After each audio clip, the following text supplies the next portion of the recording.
அன்பானவர்களே, அன்பு வணக்கங்கள். நீங்கள் எடுக்கும் முடிவுகளை பொறுத்துத்தான் விளைவுகள் வருகிறது. ஏதோ ஒரு காரியத்தை, ஒரு செயலை செய்யணும்னு ஆரம்பிக்கிறீங்க இல்லையா? அப்ப உங்க நண்பர் வரார், ஏன்பா அதை செய்யணும்னு சொன்னல, முடிவு எடுத்துட்டியா கேட்கிறார். உங்க வீட்டில் பல பெண்கள் போய் பார்க்குறாங்க பிள்ளைக்கு, திருமணத்துக்கு. பிள்ளைய கேட்குறாங்க, என்னதான் முடிவு பண்ண கேட்குறாங்க. ஒரு தொழில் ஆரம்பிக்க போறீங்க, 2-3 தொழில் சஜஷன் இருக்கு. நண்பர்கள் கேட்குறாங்க, என்ன தொழில் செய்யறதுன்னு முடிவு எடுத்துட்டியா கேட்குறாங்களா இல்லையா? தினசரி ஏதோ ஒருவர் எந்த காரணத்திற்காகவோ உங்களை முடிவெடுத்துட்டியா இல்லையா கேட்குறாங்க இல்லையா? அப்போ ஏதோ ஒரு நல்ல காரியத்தை செய்ய ஆரம்பிக்கிறீர்கள். ஒரு கல்லூரிக்கு போய் சேரணும்னு முடிவு பண்றீங்க. எந்த பாடங்களை எடுக்கலாம் 2-3 பேர், பல பேர் பல சஜஷன் சொல்றாங்க. இது எடுத்தா நல்லா இருக்கும், அது எடுத்தா நல்லா இருக்கும்னு. உங்க பேரண்ட்ஸ் கேட்குறாங்க, என்னதான் முடிவு பண்ண, என்னதான் படிக்க போற கேட்குறாங்கல்ல. வேலைக்கு போறதா இருந்தாலும் எந்த வேலைக்கு தான் போக போற முடிவெட்டே இல்லையா கேட்குறாங்கல்ல. இப்படி உங்களுடைய வாழ்க்கையை சுற்றி உங்களுடைய பெற்றோர்கள், உங்களுடைய நண்பர்கள், உங்களுடைய உறவினர்கள், உங்களோடு அலுவலகத்தில் வேலை செய்பவர்கள், ஏதோ ஒன்று யாரோ ஒரு வகையில் முடிவெடுத்தியா இல்லையா? இந்த கேள்வியை நீங்கள் சந்தித்தே வந்திருக்கிறீர்கள் இல்லையா? அப்ப இந்த முடிவெடுப்பது என்பது என்ன? முடிவெடுக்கிறது இருக்குது பாருங்க, அதுவே ஒரு கலை, ஒரு ஆர்ட். யார் ஒருவன் அதுல தேர்ச்சி பெற்று இருக்கிறானோ அவன் வாழ்க்கையில ஜெயிக்கிறான்.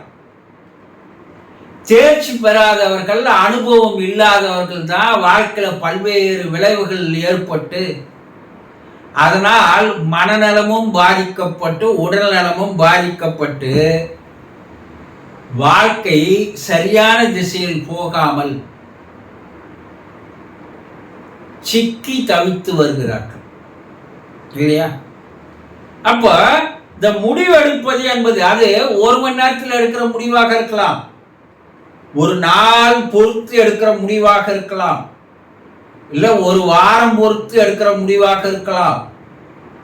அது பிரச்சனைக்கு ஏற்ற மாதிரி அந்த முடிவெடுப்பது கால சூழ்நிலையில் அமைகிறது. சின்ன சின்ன பிரச்சனைக்கு உடனடியாக முடிவெடுத்துடணும். இல்லை கொஞ்சம் பெரிய பிரச்சனை, ஒரு வாரம் பொறுத்து முடிவெடுக்கிற, நான் சிந்திக்க வேண்டியது இருக்குது, பல பேர் ஆலோசனை கேட்க வேண்டியது இருக்குது, ஏற்கனவே இது போல செய்தவங்களுடைய அனுபவங்களை கேட்க வேண்டியதா இருக்குது, அது ஒரு வாரம் தள்ளி போகும். ஒரு திருமண வாழ்க்கையை ஏற்பாடு செய்வது கொள்வதற்கு 1 மாதம் கூட ஆகலாம். ஏன்னா அதற்கு பல ஆலோசனைகள் தேவை, பல சஜஷன் தேவை, பலருடைய அறிவுரை அனுபவம் தேவை. அப்படி வாழ்நாள் பிரச்சனை என்றால் 1 மாதம் கூட ஆகும். ஒரு தொழில் செய்வதாக இருந்தால் 1 மாதம் கூட ஆகும். ஆக ஏதோ ஒரு வகையில் நீங்கள் முடிவெடுக்கிறீர்கள். அந்த முடிவு சரியானதாக இருந்து விட்டால் பின்னாடி பிரச்சனையே இல்லை. அதனால பலனும் பயனும் தான் கிடைக்கும் சரியாக முடிவெடுத்திருந்தால். அவசரப்பட்டு உணர்ச்சி வயப்பட்டு கொஞ்சம் நல்லா சிந்தியுங்க, இங்க கவனிங்க. நீங்கள் உணர்ச்சி வயப்பட்டு எடுக்கிற முடிவுகள் நிச்சயமாக அது தவறாக போகும். அதனால் உங்களுக்கு பாதிப்புகள் அதிகமாக வரதான் செய்யும். விளைவுகள் மோசமானதாக தான் இருக்கும். அப்போ அந்த முடிவெடுப்பது என்பது ஒன்று, நமக்கு அதுக்கு முன் அனுபவம் இல்லை, ஆனா ஏற்கனவே அனுபவப்பட்டவர்களிடமிருந்து நீங்களாக முடிவெடுக்காமல் அவர்களிடம் ஆலோசனை கேட்டு முடிவெடுப்பது என்பது மிக மிக நல்லது. இல்ல நீங்களா முடிவெடுக்கிறீங்க, முன் அனுபவம் இல்லை, எதுவுமே இல்லை, நீங்க முடிவெடுக்கிறீங்கன்னா அதனால பின்னாடி விளைவுகள் மோசமானவையாக இருக்கும். இந்த முடிவெடுப்பதற்கு 5 விதமான சிந்தனைகள் உங்களுக்கு தேவை. என்ன? சூழ்நிலையை பார்க்கணும். இரண்டாவது, அந்த எதை நோக்கி அதுக்கு முடிவு எடுக்கிறீங்களோ அதனுடைய லட்சியம் என்ன, குறிக்கோள் என்ன, எதற்காக இந்த முடிவு எடுக்கிறோம் நம்ம என்பதை நீங்கள் சிந்தித்து பார்க்கணும். லட்சியத்தை, குறிக்கோளை நீங்க கண்முன் எடுத்து வந்து பார்த்து இதில் நிச்சயமா நான் வெற்றி பெற வேண்டும் என்ற ஒரு தெளிவோடு அந்த முடிவு எடுக்கணும். இல்ல இதற்கு மாற்று வழிகள் ஏதாவது இருக்கிறதா என்பதை சிந்தித்து பார்க்கணும்.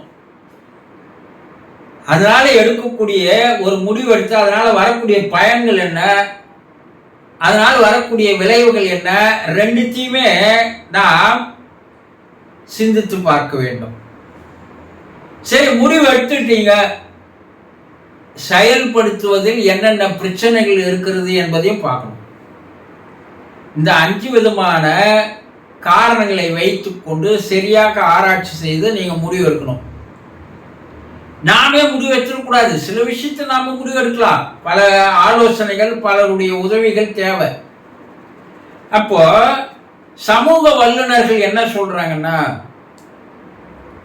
நீங்க முடிவெடுப்பது என்பது இளம் வயதில் ஏற்பட்ட பழக்க வழக்கங்களின் காரணமாக அல்லது வளர்ந்த விதங்களில் இருக்கின்ற காரணங்களின் காரணமாக, சூழ்நிலைகள் காரணமாக நீங்கள் எடுக்கின்ற முடிவுகள் தவறானவையாக இருந்து போவதற்கு வாய்ப்புகளும் உண்டு.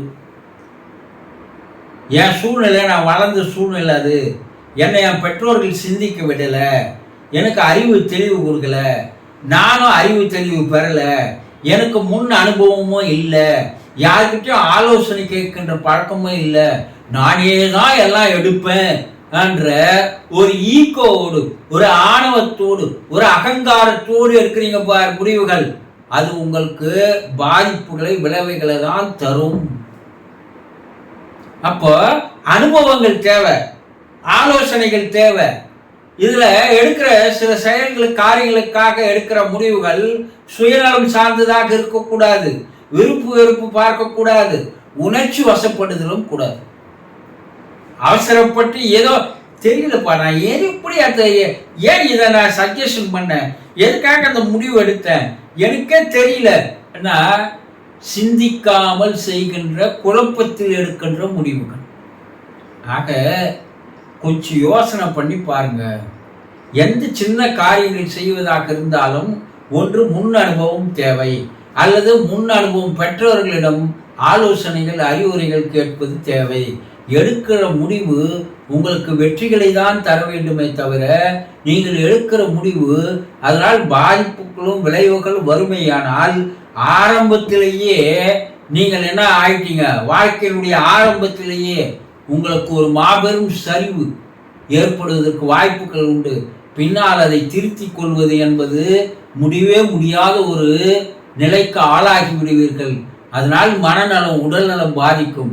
ஆகவே எந்த முடிவுகள் எடுத்தாலும் நிறுத்தி நிதானித்து நன்றாக சிந்தித்து செயல்பட்டு அதற்கு அப்பால் எடுக்கிற முடிவுகளே வெற்றிகளை தருகிறது என்பதை புரிந்து கொள்ளுங்கள். சந்தோஷம்.